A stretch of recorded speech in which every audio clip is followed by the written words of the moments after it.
सलाम, नमस्ते, सत श्री अकाल। मैं हूं रजा और आप देख रहे हैं रजाग्राफी की सबसे खास रिपोर्ट, अंतरराष्ट्रीय प्राइम टाइम रिपोर्ट। पूरी दुनिया की तमाम बड़ी खबरें आसान और सिंपल भाषा में आपके सामने। अगर आप हमारे चैनल पर नए हैं तो चैनल को सबसे पहले सब्सक्राइब कीजिए। दोस्तों, बांग्लादेश और भारत का टकराव चरम सीमा पर है।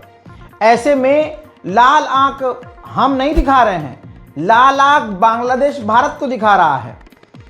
29 से 30 दिसंबर के बीच, इन 2-3 दिनों के बीच के लिए बांग्लादेश ने वार्निंग जारी की है और इंटरनेशनल लेवल पर अपने साथियों को, पड़ोसियों को बताया है कि 29, 30 और 31 दिसंबर बंगाल की खाड़ी में कोई मछुआरा ना भटके, मूवमेंट रोक दी जाए, क्योंकि इन 3 दिनों के अंदर हम मिसाइल फायर करेंगे। यानी बांग्लादेश की नेवल फोर्स हथियार टेस्ट कर रही है, मिसाइल टेस्ट कर रही है बे ऑफ बंगाल में, जहां भारत करता है। ऐसे में कहा जा रहा है कि दोनों देशों के बीच इतना खतरनाक टकराव होने के बावजूद जो बांग्लादेश मिसाइल फायर कर रहा है, ये भारत को डराने के लिए है और भारत को चेतावनी देने के लिए है, और इससे और रिश्ते खराब होने की संभावनाएं बढ़ गई हैं। बांग्लादेश में कुछ अच्छा हो तो बताऊं आपको। ये देखिए दोस्तों, बांग्लादेश में जेम्स नाम के एक सिंगर का कॉन्सर्ट था, म्यूजिक कॉन्सर्ट। भाई, बांग्लादेशियों ने उस कॉन्सर्ट पर पत्थरों की बारिश कर डाली। वजह ये सामने आई कि उस कॉन्सर्ट में एंट्री बहुत लिमिटेड लोगों को दी गई थी, आम लोगों को एंट्री नहीं दी गई, जिसके बाद गुस्साई भीड़ ने, जो कॉन्सर्ट में घुसना चाह रही थी, उसने कॉन्सर्ट का बेड़ा गर्क कर दिया। उधर बांग्लादेश के अंदर हिंदुओं को कत्ल करने पर भारत एक बार फिर से भड़का है। भारतीय विदेश मंत्रालय के द्वारा नाराजगी जताई है और कहा है कि बांग्लादेश में बौद्ध धर्म और जो हिंदू धर्म के लोग हैं, उन पर आतंकी हमला, उन पर जानलेवा हमला करना, उनकी मॉब लिंचिंग करना, ये काफी चिंताजनक बात है। Has been or should be and is today the unremitting hostility against minorities in Bangladesh, including Hindus, Christians and Buddhists, at the hands of extremists, is a matter of grave concern. We condemn the recent gruesome killing of a Hindu youth in Maimen Singh and expect that the perpetrators of the crime would be brought to justice. Over 2,900 incidents of violence against minorities, including cases of killings, arsons, land grab, have been documented by independent sources during the tenure. जी हाँ, बांग्लादेश के अंदर जो हमारे हिंदू भाई मारे जा रहे हैं, भारत सरकार को उनका मारा जाना गलत लग रहा है, जो कि गलत लगना भी चाहिए, गलत है क्योंकि, लेकिन इसी सरकार, इसी दोगली सरकार को भारत के मुसलमानों की मॉब लिंचिंग जो हिंदुओं के द्वारा की जा रही है, वो सही लगती है। बांग्लादेश का हिंदू इनका अपना है और इनका खुद का मुसलमान पाकिस्तानी है। इसीलिए तो सारी दुनिया में हिंदूवादी जलील हो रहे हैं और इसीलिए भारतीयों का आज पूरी दुनिया में विरोध हो रहा है। हज़ार पाकिस्तानी बड़े खुश हो रहे हैं, यार रजा भाई ने भारत के सरकार की बड़ा दी खिल्ली है, ये देखो। तुम तो भाई हंसाई मत करो किसी पे। रिकॉर्ड है, 2 साल में 14 लाख पढ़े लिखे पाकिस्तानियों ने देश छोड़ दिया। इस साल 16,000 डॉक्टर, इंजीनियर पाकिस्तान छोड़कर चले गए। अब जो पाकिस्तान है उसका जमकर मजाक उड़ रहा है कि भैया ये है तुम्हारा देश। पाकिस्तान का अगर कुछ हो सकता था तो वो इमरान खान कर सकता था। अब इमरान खान तो जेल में सड़ा दिया, पता नहीं कैसे, मतलब कब मार दें उसे नहीं पता। पाकिस्तान के उसी पूर्व प्रधानमंत्री की बहन, इमरान खान की बहन, उनकी जिंदगी खराब कर दी पाकिस्तान की आर्मी ने। अब पीटीआई के 1000 कार्यकर्ता इमरान खान के समर्थन में रैली जो करने वाले थे, पाकिस्तान की सरकार ने उन 1000 से ज़्यादा पीटीआई के मेंबर्स को गिरफ्तार कर लिया। तो खुल्लम खुल्ला आप देख रहे हैं, डेमोक्रेसी के नाम पर सिर्फ और सिर्फ पाकिस्तान में डेथ। हज़रात, उधर ये तस्वीर मैंने आपको दिखाई थी और ये भारत की लेटेस्ट K4 SLBM खतरनाक बैलिस्टिक मिसाइल है, जो कि INS अरिगात से यानी भारतीय सबमरीन से लॉन्च की गई थी। यह भारत की K4 अब तक की सबसे खतरनाक मिसाइलों में से एक मिसाइल है। हजरात, इसकी ताकत देखते ही पाकिस्तान की फट के चार हो गई है। पाकिस्तान ने चिंता व्यक्त की है, पाकिस्तान घबरा गया है और बयान ये दिया गया है कि इससे हथियारों की रेस बढ़ जाएगी। हजरात, ब्रिटेन के अंदर खुद जो पाकिस्तानी रह रहे हैं, उन्होंने पाकिस्तान के आर्मी चीफ के बारे में ज़बरदस्त नारेबाजी कर डाली, उनका विरोध किया, क्योंकि भाई पूरा पाकिस्तान आसिम मुनीर के अंटी की जेब में चला गया है। इतनी ताकत दे दी है पाकिस्तान की सरकार ने।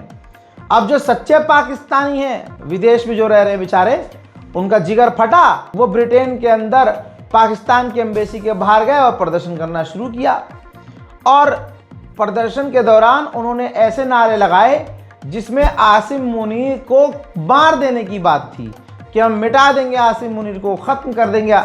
भाई साहब, पाकिस्तान ने जब ये देखा कि अच्छा, तो भाई उन्हें तो रोक नहीं पाया, तो बरतानिया के ही एम्बेसडर को समन कर लिया पाकिस्तान ने कि भाई आपके मुल्क में हमारी एम्बेसी के बाहर आसिम मुनीर को कत्ल कर देने की, उसका बुरा हश्र करने की बातें की जा रही है और आप कोई कार्रवाई नहीं कर रहे हो।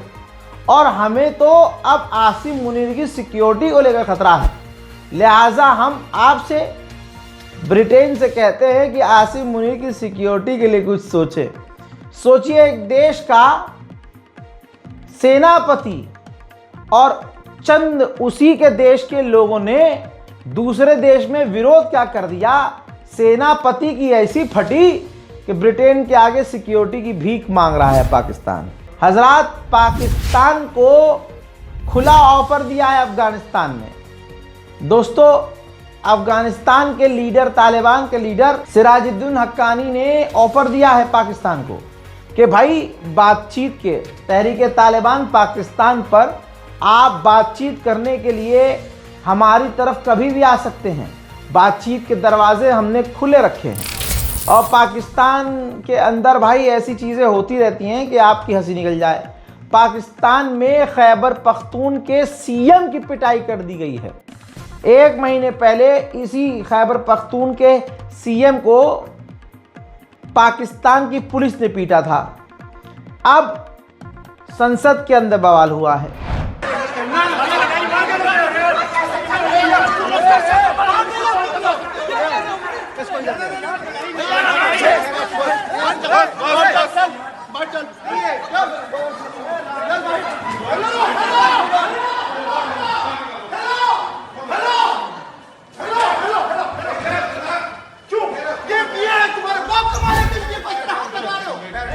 अमेरिका ने यानी डोनाल्ड ट्रंप ने अपने देश की कंपनियों को मना किया हुआ है कि भारत में पैसा इन्वेस्ट मत करो, लेकिन इसके बावजूद माइक्रोसॉफ्ट, फेसबुक यानी मेटा, इसके अलावा गूगल, ऐसी टेक कंपनियां, AI कंपनियां भारत में मोटा पैसा इन्वेस्ट कर रही हैं।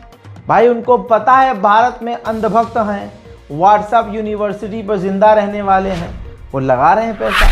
मोदी सरकार Su-57 रूस का फाइटर जेट लेने से इनकार कर चुकी है, लेकिन सुखोई के कंपनी के रूसी फाइटर जेट बनाने वाली कंपनी के CEO ने भारत को ऑफर किया है कि सुखोई यानी Su-57 एक ऐसा फाइटर जेट है और उसका हम ब्लूप्रिंट इस तरह से शेयर करेंगे भारत को कि भारत अगले 50 साल तक उस Su-57 को अपग्रेड कर करके इस्तेमाल कर सकता है। लीजिए अब सबसे बड़ा खुलासा, पेंटागन कि अमेरिका की सबसे खतरनाक रिपोर्ट सामने आई है। F-35 पर जो मचलता है, इतराता है अमेरिका, आइए अब उसका सबसे बड़ा खुलासा हो गया है। पेंटागन ने जो अपनी सालाना रिपोर्ट जारी की है, ऑडिट रिपोर्ट, उसमें जो जहाज़ों पर ऑडिट किया है, उसकी रिपोर्ट ने जो जहाज़ के निर्माण करता है और जो इस फाइटर जेट को चलाने वाले देश हैं, उनके लिए बड़ा झटका है। दोस्तों, ऑडिट रिपोर्ट में बताया गया है कि लॉकहीड मार्टिन जो ये F-35 बेच रही है, मेंटेनेंस फेलुअर हो चुकी है, यानी मेंटेन करने में फेल हुई है। दोस्तों, आसान भाषा में बताऊं, इस फाइटर जेट के अंदर अमेरिका के अलावा जो और दूसरे देश इसको इस्तेमाल कर रहे थे और कुछ नए देश फाइटर जेट F-35 खरीदने वाले थे, अब वो F-35 नहीं खरीद रहे हैं, बल्कि वो कोई और फाइटर जेट की तरफ, चाहे वो यूरो फाइटर जेट हो, टाइफून फाइटर जेट हो, या ज़्यादातर देश अब अपने ही देश के अंदर फाइटर जेट बनाने की बात कर रहे हैं, जिसकी वजह से अमेरिका के हथियारों के बिजनेस पर फर्क पड़ रहा है। अच्छा, ये जो F-35 है, ये पूरी तरह से इस रिपोर्ट के अंदर, अमेरिका की रिपोर्ट में पिट गया है। F-35 विश्वसनीयता, यानी F-35 पर से अब लोग भरोसा अपना खो चुके हैं। देखिए, लागत और राजनीतिक मिशनों को भी अंजाम देने में F-35 बिल्कुल बेकार साबित हुआ है। जैसे F-35 बेचकर अमेरिका सामने वाले देश से अपनी कई शर्तें और कई बातें मनवा सकता था, दोस्तों कहा जा रहा है कि F-35 उस काबिल है ही नहीं, और F-35 की जो टेक्नोलॉजी है वो ज़्यादा अच्छी नहीं है। खासकर सॉफ्टवेयर अपडेट का प्रॉब्लम इसमें ज़्यादा आ रहा है। यानी आपके फ़ोन में जो iOS या एंड्रॉयड अपडेट होता है, हर 5-6 महीने में एक अपडेट दो आता है, तो और अपडेट होने में मैक्सिमम आधा घंटा लगता है ना। लेकिन फाइटर जेट F-35 का ये सॉफ्टवेयर अपडेट होने में एक लंबा समय लग रहा है, और ये 3 वेरिएंट होते हैं इसके। इन तीनों वेरिएंट को F-35 के बनाने में अच्छा खासा समय और पैसा लगता है, और ये महंगा भी पड़ रहा है। और जिस तरह का वादा था कि F-35 ऐसा है, F-35 वैसा है, ये कर देता है, वो ऐसा ग्राउंड पर F-35 ने अब तक नहीं किया है, बल्कि F-35 भारी मात्रा में क्रैश भी हुए हैं।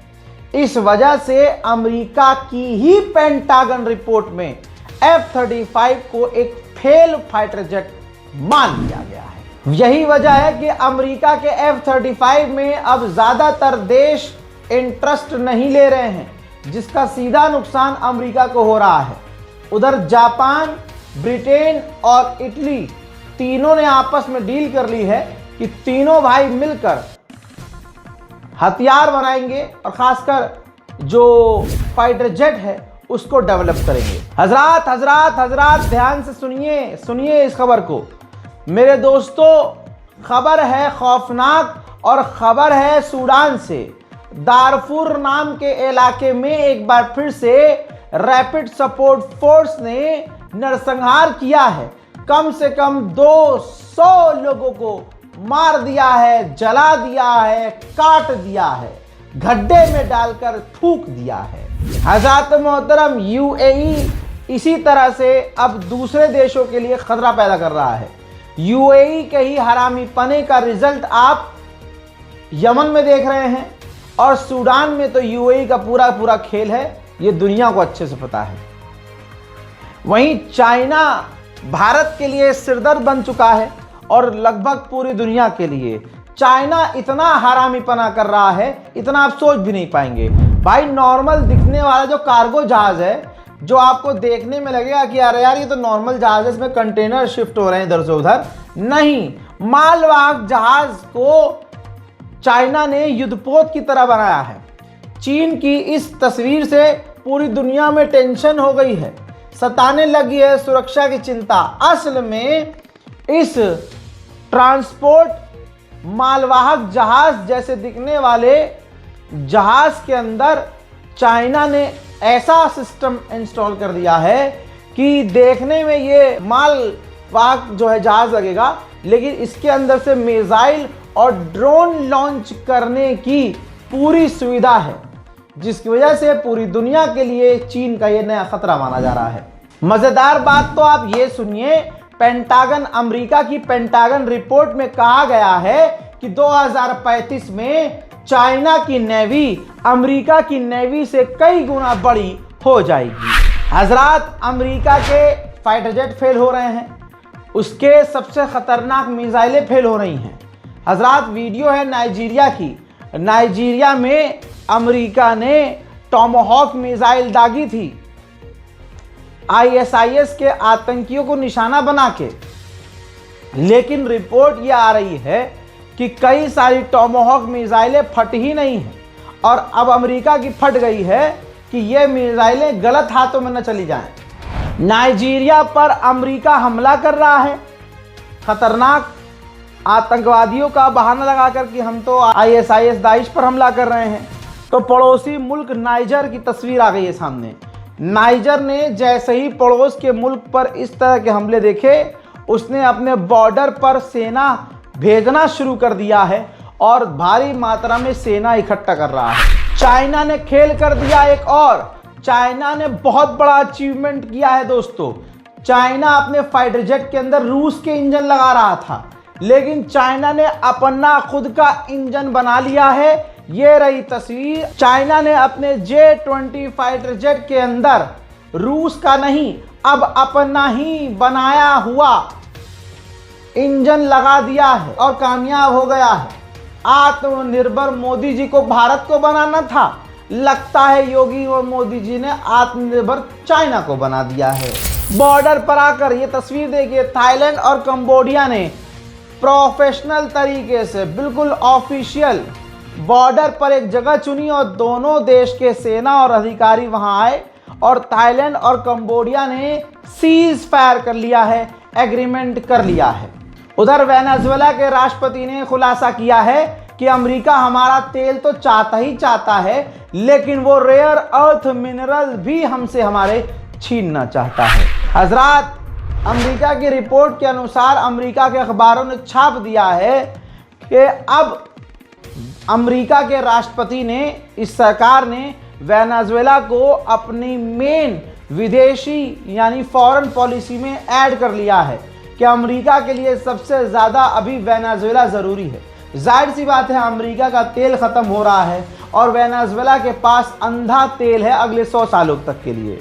तो ऐसे में तेल पर तो नज़र है ही, और ये सारा खेल ज़मीन और तेल का ही होता है।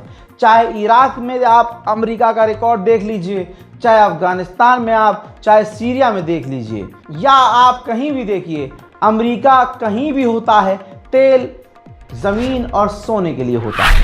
हजरात, अंतर्राष्ट्रीय प्राइम टाइम रिपोर्ट में आज और अभी के लिए इतना ही। चैनल को सब्सक्राइब ज़रूर कीजिएगा और इस रिपोर्ट को शेयर करना मत भूलिएगा। जय हिंद।